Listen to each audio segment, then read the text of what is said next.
Did you know Reed College is one of Southeast Portland's largest employers? Reed has opportunities in a wide range of career fields from entry-level to senior management in occupations such as community safety, IT, and public affairs. Reed offers exceptional benefits in a working environment that combines Portland's natural beauty with an inclusive, progressive campus. Whether you're just starting out or looking for the next chapter in your career, start your search at jobs.reed.edu. Come work with Reed's friendly and accomplished staff at one of the nation's top colleges.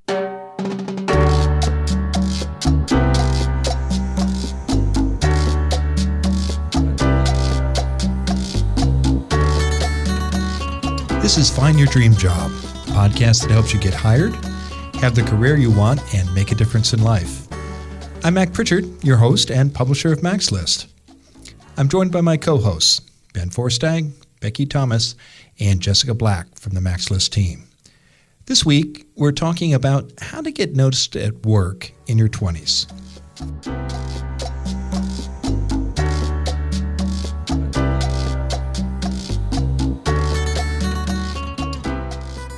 Ageism exists at work.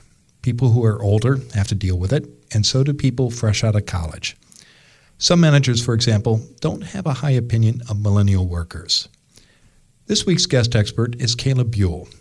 She says if you're in your 20s, you can prove the doubters wrong. Kayla says the best way to do this is to get noticed as an amazing employee. She and I talk later in the show. Writing a unique cover letter for every job takes time.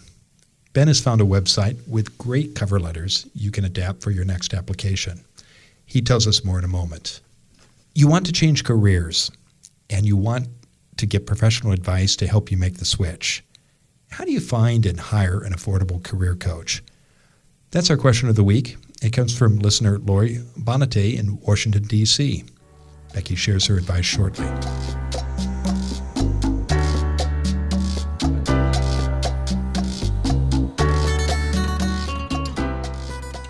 First, as always, let's check in with the Mac's List team. So our topic this week is how to get noticed at work for all the right reasons as an amazing employee when you're in your 20s. So Becky, Jessica, Ben, what are your best tips for how to do this? Or how have you done it yourselves? Becky, you want to go first? Yeah, I guess I'm recently out of my 20s, and so sort of reflecting on my career so far. I think that it's about sort of showing your value and your interest and just being sort of open to learning and sort of going after learning opportunities. That served me really well, just being open about, that I'm new in my career and I want to get better at this thing, and here's my plan to do it, and here's how I can support the rest of the team. That's been really beneficial for me. So just being, tenacious about it. Yeah.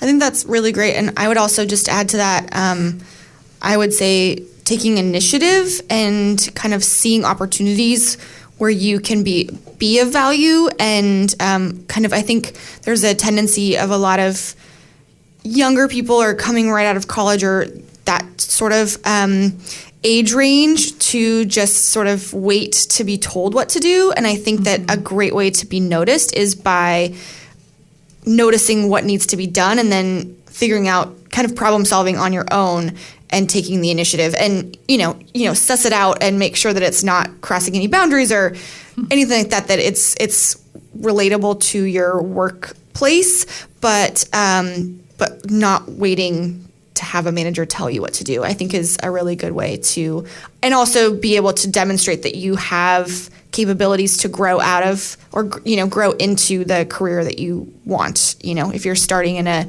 position that is great for you now, but you want to kind of continue and show your value throughout the years, I think that's a great way to do it.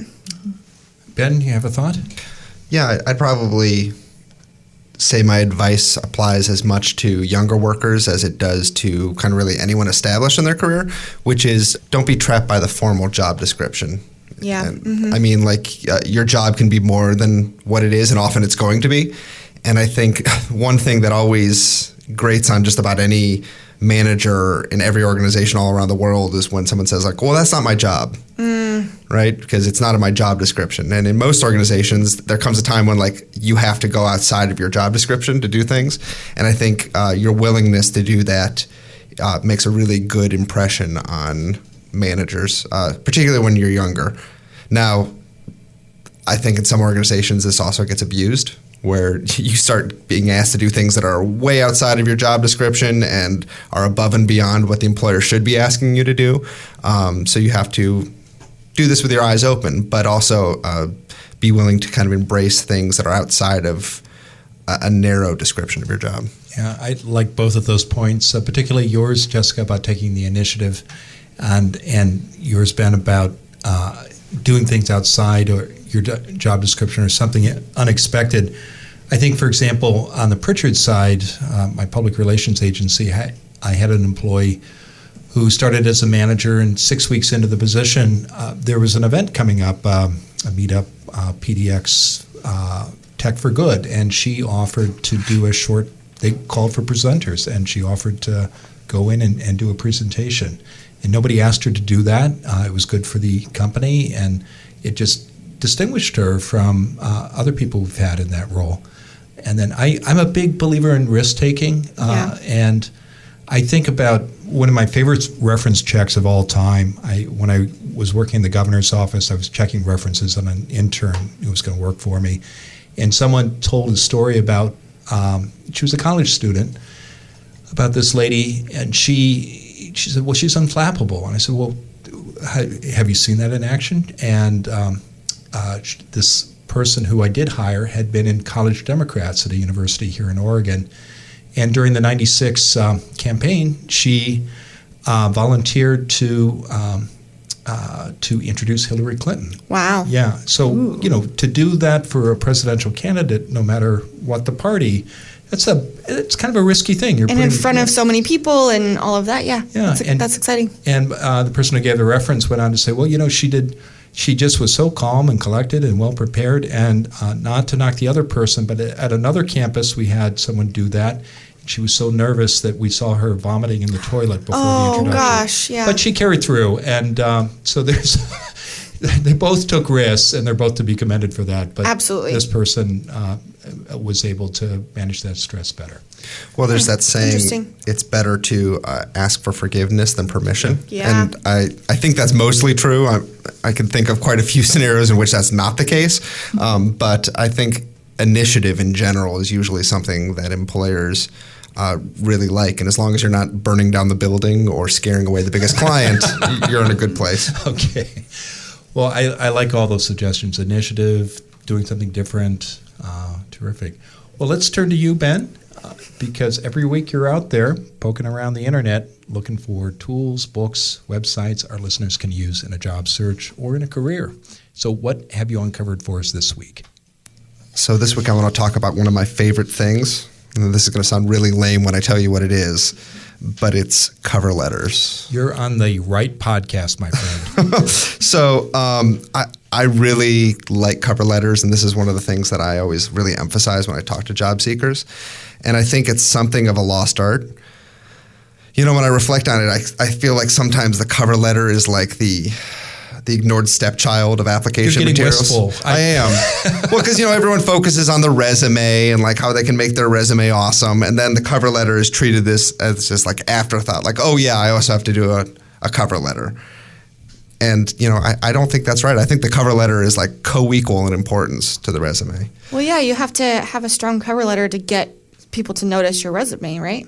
Yeah, I guess it depends on who's looking at it. And I feel like the resume is just like oftentimes like a collection of often unrelated bullet points, and the cover letter is kind of what brings everything together into this like nice narrative. The storytelling. Explains like what everything in your past that has brought you up to this moment and why this opportunity is so important. And as I've said before, like I think answering that fundamental question, it's a question you're not going to be asked in an interview, but it's the question that's in the back of the employer's mind is, why are you here today? What do you want? Why is this interesting to you? And I think that a really good cover letter gets you 90% of the way there of answering that question. So the resource I want to share today is a blog post I found from a website called The Interview Guys. and it's 12 great cover letter examples for 2017. Now, the thing I like about this is that there's not like one cover letter that is applicable and works for every situation. I mean, people come to their job search from different places with different backgrounds, different contexts. And so they provide 12 different cover letters here according to what you need. And so they've got an example for a new graduate and one for someone when you've been referred to the job, right? That's good, because a lot of people don't really know what to do when they've been referred. Yeah, how to strategically name drop, basically. Right, exactly. For when you're submitting the cover letter by email and resume, of course. When you're looking for a job through the recruiter, when you're currently unemployed, there's all these different scenarios, and they've come up with some really good sample cover letters that you can use. Now, you can't just copy and paste these samples into your own application. That was my question. Yeah, no, it's not as simple as that. Okay. But I mean, I think they give you some really good formats and structures that you can play off of. And it's good for inspiration, right? It's kind of just like getting ideas. Yeah, sometimes you just need to see something else that someone else has done that works, right, and then adapt it for your own needs. So I thought this was really good. I read through all 12 of them, and they resonated with me. And so as someone who is something of a connoisseur of the cover letter, it has my seal of approval. Again, this is from theinterviewguys.com. It's called 12 Cover Letter Examples for 2017, and we will share the URL in the show notes. Okay, that's a full endorsement from Ben Forstag. That's you really warmed to your subject. I'm impressed. I really care about cover letters. I think it's the most interesting part of the application. I honestly do. Okay. Well, thank you, Ben. And if you, our listeners, have a suggestion for Ben, please write him. We'd love to share your idea on the show. Ben's address is ben@maxlist.org. Now let's turn back to you, our listeners, because Becky's here to answer one of your questions. So, Becky, what's in the mailbag this week? So this week we've got a question from Lori Benante. She's from Washington, D.C. Hi, this is Lori from Washington, D.C. area. And my question is, I am currently looking for a new job and I'm interested in changing careers, but I seem to have trouble finding jobs that match the skills that I know I'm good at and that I'd like to develop more in a new role. So I'm interested in finding a career coach, but I'm finding them all to be very expensive, and it's something right now that I just can't seem to afford. So what I want to know is, what are your suggestions for doing similar things that you would get from a career coach that you can kind of do on your own? If that would be really helpful to me. So that's my question. Thank you, Lori. That's a really interesting question. So first I wanted to address sort of the concern about hiring or finding a career coach that's, not so expensive. I've found that there's quite a range of options out there for career coaches. So, you might not have to sort of invest a huge ton of money to start out with somebody, because I do think that there's a lot that a good career coach can offer you. A couple of things that sort of spring to mind. So first, it's like objective feedback from somebody who really knows what they're doing. It's also expert guidance. They're an expert in sort of the hiring world. And they also usually set you up with like a clear plan to follow in your job search, and that's really key when you're sort of on your own and it's hard to stay on task with stuff like that. So if you're dedicated to sort of trying this DIY approach first, there's a few things that I would advise. For that objective feedback piece, and I think I've said this on the podcast before, but I found that like surveys are really helpful. Even if it's like an anonymous survey that you send to like former colleagues, folks in your network, asking them to describe your strengths and weaknesses and sort of their experiences from working with you. Those results are going to probably give you a lot of food for thought. So I would definitely send that out and review the results honestly. Ask yourself sort of, are there things that you can work on to improve your chances of landing that job that you want? Because I know that you're looking to sort of make a career change. And so those sort of key skills and things that people see about you as strengths and weaknesses are going to be really crucial. The expert guidance piece is sort of the toughest one if you're not going to work with a career coach. You really have to reach out and commit some resources and time to building your network and reaching out to your community.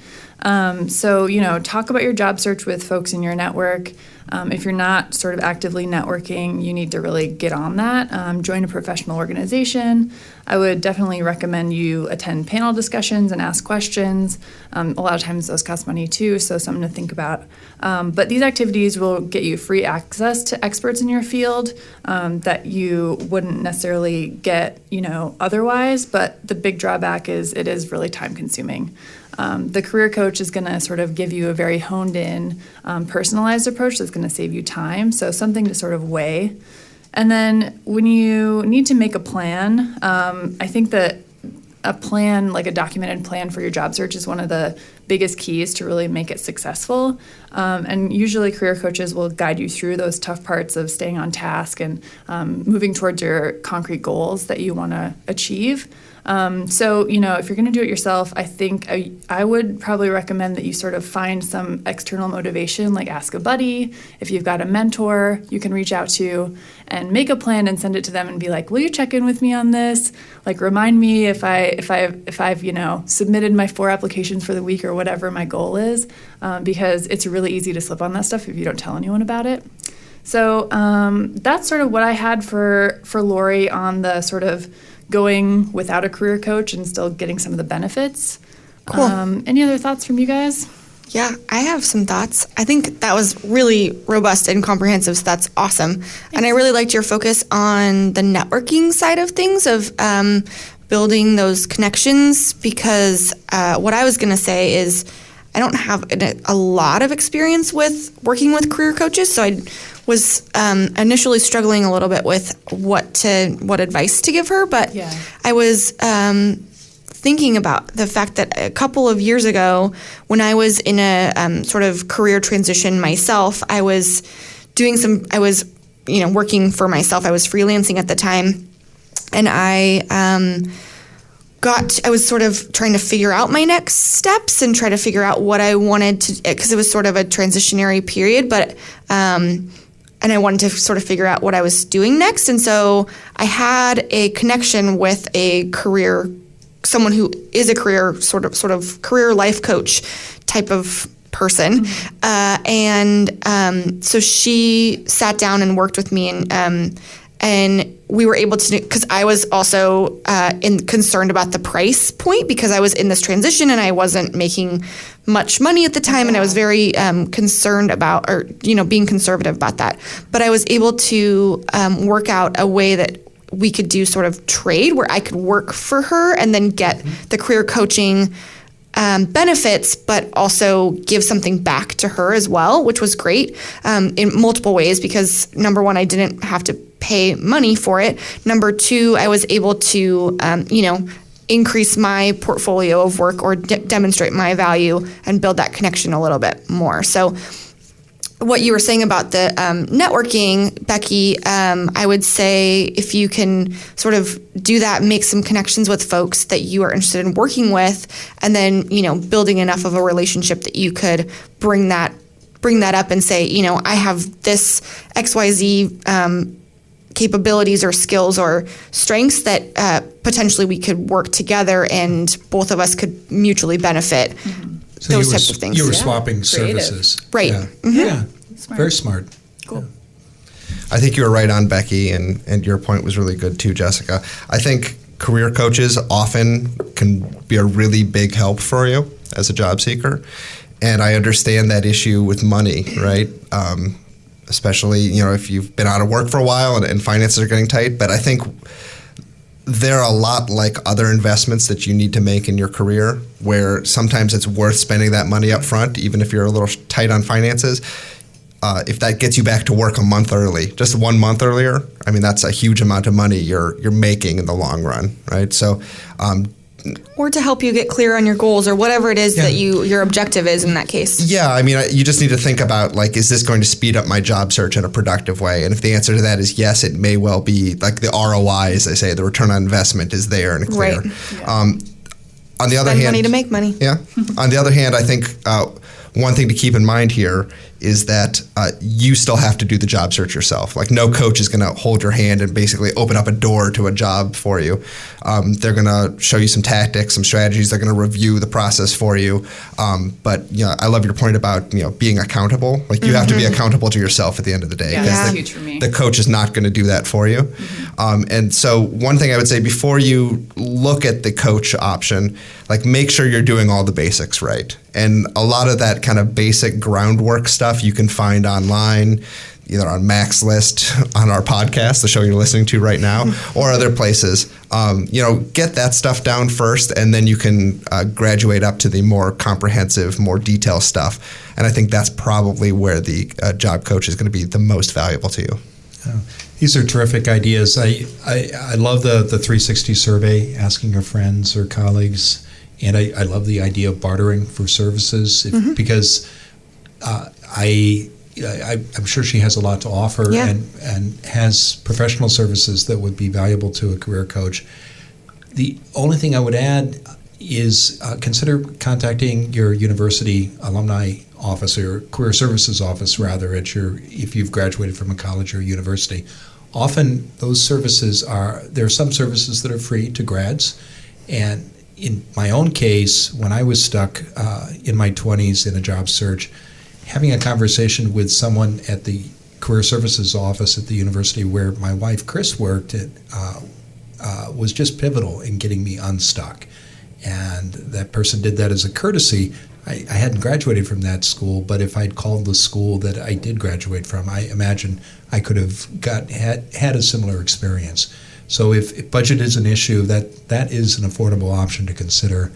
And I think it also is an introduction to working with a coach, which if you haven't done before, can seem expensive and intimidating and maybe a little scary. And those are all natural reactions. A university career services office might offer a good way to get started. Yeah, great. Cool. Thanks. Okay. Well, thank you all, and thank you, Lori, for that great question. Keep us posted and let us know how it goes. If you've got a question for Becky, please email her. Her address is becky@maxlist.org. You can call our listener line as well. It is area code 716-JOB-TALK, or tweet us. Our Twitter handle is @MaxList. If we use your question on the show, we'll send you a copy of our book, Land Your Dream Job Anywhere. And we'll be back in just a moment. When we return, I'll talk with this week's guest expert, Kayla Buell, about how to get noticed at work in your 20s. Reed College is one of Southeast Portland's largest employers. Reed offers competitive salaries and exceptional benefits on a campus that combines architectural and natural beauty with an inclusive, progressive work environment. If you're looking for jobs in Portland, consider joining Reed's friendly and accomplished staff, like Taylor Smith, Associate Director of Computer User Services. I think the best part of working at Reed has to be the people.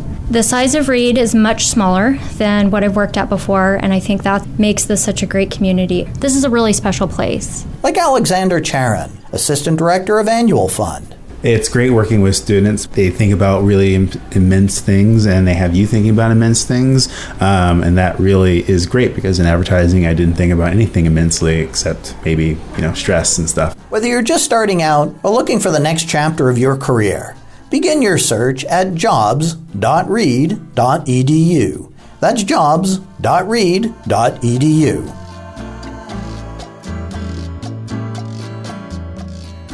Now let's turn to this week's guest expert, Kayla Buell. Kayla Buell publishes Gen Y Girl, a career and lifestyle blog for millennials. She is passionate about helping people in their 20s learn how to have thriving careers. Kayla is the author of Corporate Survival Guide for Your 20s, and she uses her writing and social media skills at an advertising agency in Florida. She joins us today from Miami. Hi, guys. Hi, Kayla. Thanks for being on the show. Thanks so much for having me. Yeah. Well, our topic this week, as you know, is how to get noticed at work, as an amazing employee in your 20s. And that's something I know you write a lot about on your blog, Kayla. Yes, sir. I think, I remember what it's like joining the workforce when I was 18 or 19 years old. And I remember just, I was a straight A student my whole life. So I always wanted, to be the best at everything that I did. And so I remember joining the workforce and just really wanting to do a good job and wanting people to take notice of that. And so for listeners in their 20s, why is it important to stand out, to get noticed as an amazing employee at that time of life? Well, I think that, this is the beginning of your career. And so there are a lot of opportunities that are available to us, when we're starting. But it's kind of one of those things where you need to impress the people that may have some control over your career progression. And so you want to make sure that from the very beginning, you stand out to your bosses and that you're known as that go-getter, that hustler, the one who's really going to do some great work. So that way you can get the assistance of some of those people to help you grow. What about listeners who might wonder about work-life balance, who say, well, yes, I want to move ahead in my career, but my job isn't my entire life. I've got other interests as well. Are you saying, Kayla, that millennials should put their jobs ahead of personal interests? Well, I think that that's going to vary for everybody, and it's going to vary depending on your stage of life. I'm a huge proponent of work-life balance, so I'm never going to, tell people that they need to be sleeping at their jobs, until 3 a.m. and not having any kind of life outside of the workplace. I think that there's a balance that you have to find, but certainly if you want to get noticed when you're right out of college, when you really are trying to work your way up in a company and you're trying to gain some experience, you probably are going to have to put in some longer hours, or you're going to have to do some more research on your own to kind of make up for that experience that you don't really have. Well, let's talk about the steps people can take at that stage in a career to stand out. One of the things you recommend in your writing is that people at the start of their career take on jobs nobody else wants. How can that help you? Well, I think, it's funny because there are a lot of things that, are kind of left to like the interns in most cases. And there's a lot of jobs that maybe are not as desirable, right? You might not want to take out the trash. You might not want to take some papers around and get signatures on it. There's some things that could be seen as kind of trivial or not important. But I always advise students and young professionals to kind of try to see what they can learn from that experience, see what kind of value that can bring, and try to see like the positives of all of those things. And then, you're doing the jobs that maybe other people don't want to do. So that kind of helps your boss to realize like you're willing to do even the smallest of things. You're really a team player. And that makes them realize that, okay, this person is willing to do whatever it takes, to help us as a company. Let's give them some more responsibility, and let's now give them the next step of, things to do. I like that advice. But I can imagine listeners saying, well, I went to college.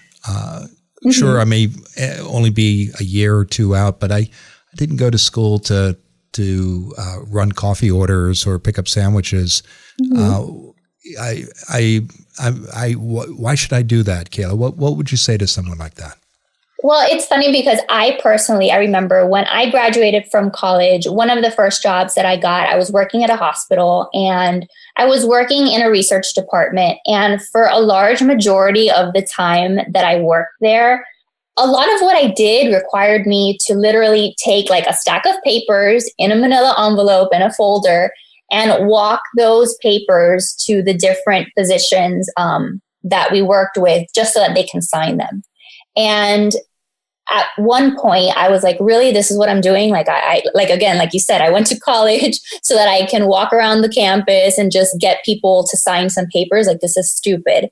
But then after some reflection, what I started to notice was that because I was that person that was taking those papers to the physicians really got to know me.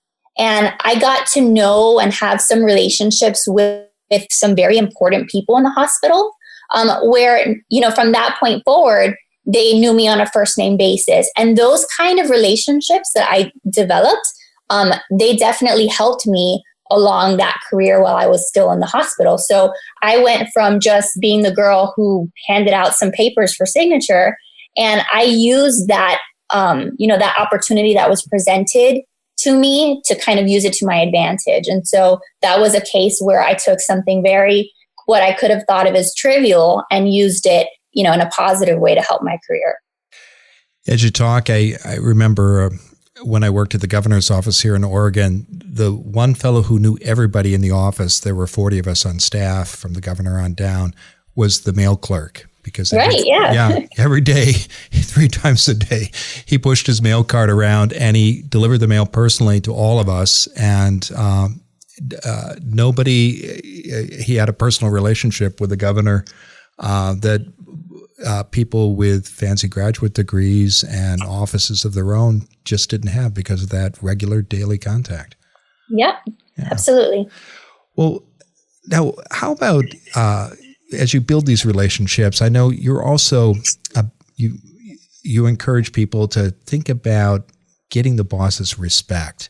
Mm-hmm. So it's not just about working hard, but it's also about building a reputation with a supervisor. What are steps that people can take to do that, Kayla?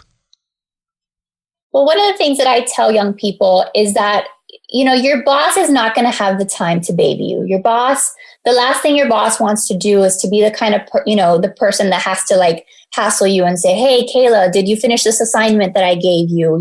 Hey, where are we with this project? That, having to constantly figure out whether or not you've done a task can be very annoying to a boss or to a manager. And so they're not going to want to do that. So one of the things that I try to tell young people is to really, learn how to execute things, learn how to execute tasks, have excellent follow through. If you say that you're going to do something, make sure that you do it. Because there's too many, times where you might do a task and you might forget about it, but your boss doesn't have the time to spend figuring that out. And so if you really want to be able to keep your word and be known as somebody that, if you assign something to them, it's going to get done. I have 100% confidence in that. And that really ultimately earns your boss's respect and just the trust that you're going to be able to do what he or she has asked you to do. That's a phrase that I hear when I do reference checks for prospective employees as an employer. And it always is a good thing to hear when someone says about a candidate, she does what she says she'll do, or she follows through. And you don't hear that about every candidate you check a reference on, do you, Kayla? No, absolutely not. Yeah. Now, it's for better or worse, millennials, in some quarters at least, have a reputation for doing the bare minimum. And what advice? But you're a big fan of encouraging people to ask for more work, and you think that can help someone at the office in particularly when they're in their 20s. Why is that so, Kayla? Well, I think back to a time where the very first job I ever got, I was working at a secretary in a hospital, and really all I was paid to do for the most part was answer the phone and book conference rooms. So if someone had a meeting, I would be the one who would open up the calendar and figure out if that room was available. And I did that for a few months. And there came a point where I was like, okay, they're really just, paying me to warm up a chair here because I'm really not doing much. And so I figured, okay, I can either just shut up and not complain about it and just collect my paycheck and really do nothing. Or I can kind of voice that and say something and kind of let them know that I really wanted to do more work, that I wanted to have more responsibility. And so I did that. And that's exactly what I got. I got more responsibility. I ultimately got a promotion from that point. And I think it's important because, first of all, most of the time your boss or your manager, they may not know exactly what you're doing all day. They might not know if you have enough work or if you have too much work.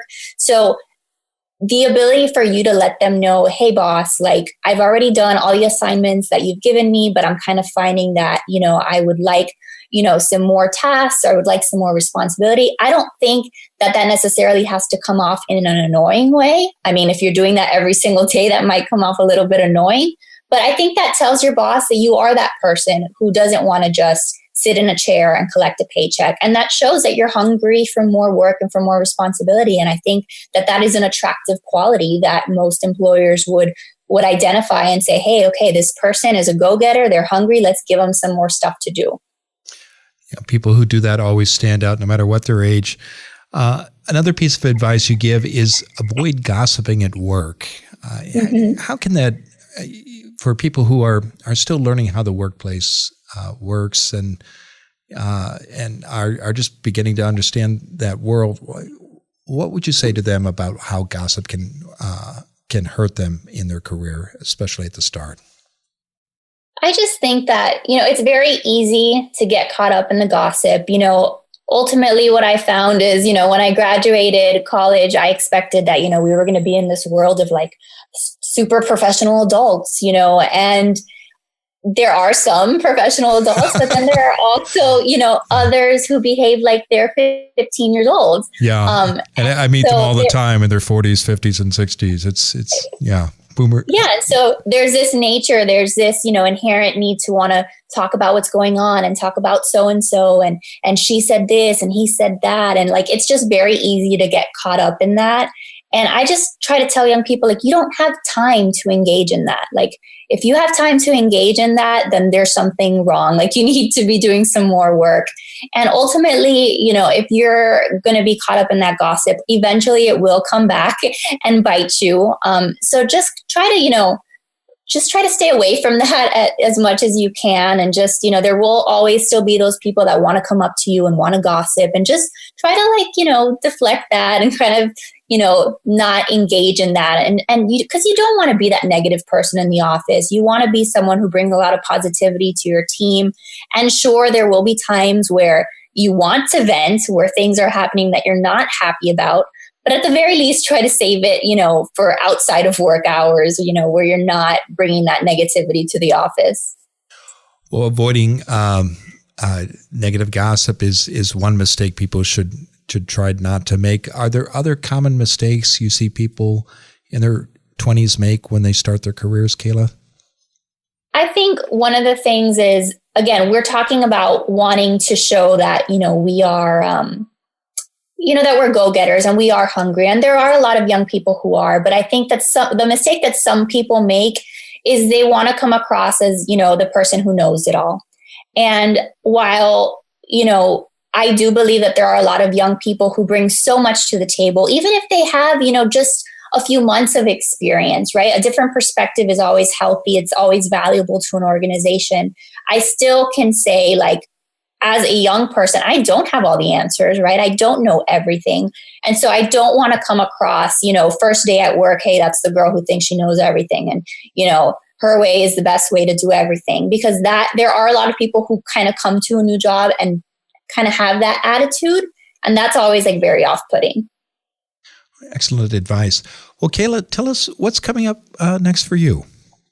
Well, what's next for me, like you said, I have my book that was published, Corporate Survival Guide for Your 20s.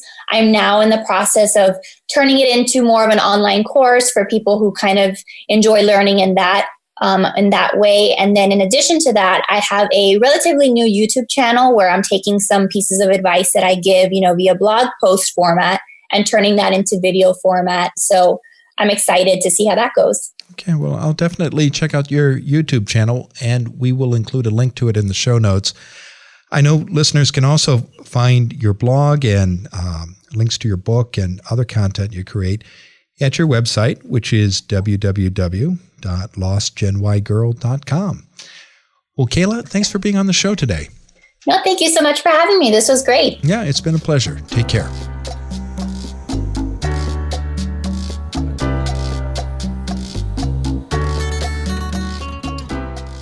Okay, we're back in the studio with Jessica, Ben, and Becky. Well, what are some key takeaways you all got from my conversation with Kayla? She kind of hinted at this at the end of her interview, but I like the point about interacting with the existing staff. And I think one thing that a lot of younger workers don't do enough of is kind of empathize with the other staff that are there. And it's kind of incumbent on you as the new person to get out there and know those folks who you're working with. because when you think about it from their perspective, sometimes like you're the new kid on the block and you're there to learn before you're there to talk, right? Or have all the answers. And sometimes I think, some workers, especially older workers, might feel like you're there to replace them somehow. Mm-hmm. And being cognizant and empathetic towards that concern is, I think, really works towards your advantage, because you're able to build genuine, real relationships with people, and people aren't going to see you as a competitor, but as a colleague. Yeah. Great point. Jessica, do you have a thought? There were several things that I really enjoyed about her conversation, or, what she said, kind of along the same lines of, she mentioned kind of early on in the interview about, doing the jobs that are not super glamorous, the sort of intern style jobs where you're maybe taking mail around to everyone, but seeing the benefits of that, or seeing the ways that can be really beneficial in terms of having people start to recognize or, build those relationships with those people. And it's, the slow burn, but it really does make a difference. Yeah. It's a great strategy too later in your career, because as a public relations professional, I've taken a number of jobs for organizations that had difficult messages or stories to tell. And when I took those positions, say, why in the world would you do that? Mm-hmm. Well, it was a chance to the organizations were willing to make some changes and take some risks, and it was a chance to do new things. Yeah. And you don't get that opportunity often with the most successful organizations. And I think for younger people, they sometimes worry that, like, I'm going to get stuck in doing this job, this awful job that no one else wants. Right. And I don't think that happens very often. Like, no manager is going to be like, you're really good at delivering mail, so that's just what you're going to do forever. I think I think those managers exist. They might, but I think most managers are like, Becky shows a lot of initiative. She did a great job delivering mail. So, let's find something else that we could give her, and then give this more menial task to either a new person we hire or someone else who's not showing as much initiative. I think that the moral of the story here is, like, you've got to do the little things first before you can kind of move up to the big things. But in a good situation, those little things are noticed. Yeah. You have to sort of take the initiative. But it's like a tough balance, I think, for people who are early in their career, because you are new and you don't know everything, and you don't want to step on toes. And so you want to just be humble and do your work. But I like what she said about, communicating with your boss and being like, oh, here's this thing that you told me to do. I'm following up. Here's the deliverable, whatever.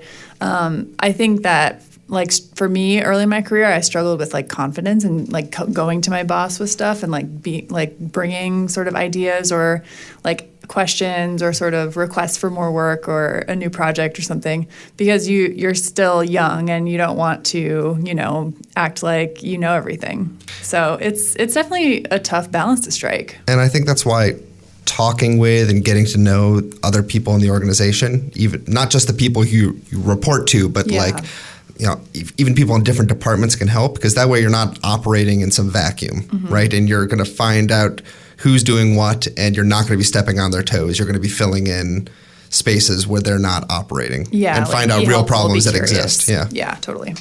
Yeah. As an employer, I love it when people come to me with ideas about how to do things differently that are going to make it better for the company or the organization. No matter what their age, but especially for people in their 20s, because they have as a new employee, they've got a very different perspective. It's fresh, and they see things that the rest of us who might have been inside the organization for a while just don't see. And that's very valuable. But I hear you loud and clear. When I remember at the start of my career, I thought often my supervisors had it all figured out. And it took me a year or two to figure out, no, that wasn't the case. Yeah, absolutely. Yeah, you slowly sort of get into the working world and discover that you have to sort of fake it like everybody else, and that's okay, and you just have to keep learning new things and being open.